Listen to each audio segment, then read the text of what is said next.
National Weather Service in the Quad Cities has issued a tornado warning for northern Stevenson County in northwestern Illinois until 9:45 a.m.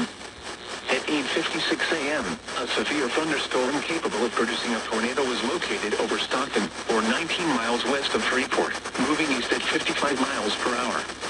Hazard, tornado. Source, radar indicated rotation. Impact, flying debris will be dangerous to those caught without shelter. Mobile homes will be damaged or destroyed. Damage to roofs, windows, and vehicles will occur. Tree damage is likely. This dangerous storm will be near Nina, Worsley, Kent, Black Rock, Ohio State Park, and Wadhams Grove around 9 a.m.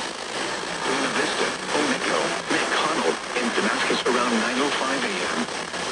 Cedarville, Orangeville, and Red Oak around 9:10 a.m. Rock Grove and Afoki around 9:15 a.m. Other locations in the path of this tornadic thunderstorm include Davis, Rock City, and Lake Somerset. Take cover now. Move to a basement or an interior room on the lowest floor of a sturdy building. Avoid windows. If you are outdoors, in a mobile home, or in a vehicle, move to the closest substantial shelter and protect yourself